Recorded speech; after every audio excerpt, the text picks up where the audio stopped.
రాజన్న సిరిసిల్ల జిల్లా ఇల్లంతకుంట మండల కేంద్రంలో చలివేంద్రం ప్రారంభోత్సవం చేసిన బెంద్రం తిరుపతి రెడ్డి మాట్లాడుతూ ఇల్లంతకుంట మండలానికి వివిధ గ్రామాల నుండి వచ్చే ప్రజలకు వేసవి కాలంలో దప్పికతో ఇబ్బందులు పడొద్దని ప్రజలకు చల్లని సురక్షితమైన మినరల్ త్రాగునీరు ప్రతి ఏటా బస్టాండ్ ఆవరణలో 16 సంవత్సరాల నుండి చలివేంద్రం పెట్టి జలప్రసాదం అందించడం చాలా సంతోషంగా ఉందన్నారు.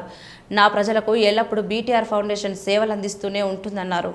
ఈ జలసేవ కార్యక్రమంలో బొల్లారం ప్రసన్న కుమార్, ఎర్రోజు సంతోష్, సాదుల నిరంజన్, బోయిని రంజిత్, బొల్లం రామ్ సాగర్, గజ్జల శ్రీనివాస్, అంతగిరి అనిల్, ఎల్లంకి శ్రీనివాస్, పయ్యావుల నవీన్, సందవేణి శేఖర్, కట్నపల్లి రవీందర్ రెడ్డి, భూమల్ల ప్రశాంత్, అంతగిరి సురేష్, పొంగోని శ్రీనివాస్, జక్కుల శ్రీనివాస్, గుంటి మహేష్, ఆకుల రాజమల్లు పాల్గొన్నారు.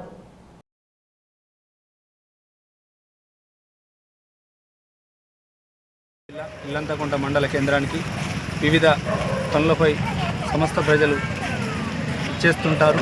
వారి వేసవిలో వారి దప్పుగా తీర్చేందుకు బీటీఆర్ ఫౌండేషన్ ఆధ్వర్యంలో గత 15 సంవత్సరాల నుండి మండల కేంద్రంలోని బస్టాండ్ ఆవరణలో చలివేంద్రాన్ని ఏర్పాటు చేయడం జరుగుతుంది. అదేవిధంగా ఇప్పుడు కూడా ఈ వేసవిలో కూడా ఈ సమస్త ప్రజలకు వారి దప్పిక తీర్చేందుకు ఈరోజు చలివేంద్రాన్ని ప్రారంభించడం చేయడం చాలా సంతోషంగా ఉంది.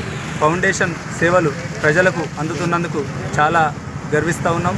మరియు ఇల్లంతకుంట మండలంలో ప్రతి పేదవారికి బీటీఆర్ ఫౌండేషన్ అండగా ఉంటుంది. మరి పేద కుటుంబానికి ఎల్లప్పుడూ సహాయ సహకారాలు అందిస్తూనే ఉంటుంది.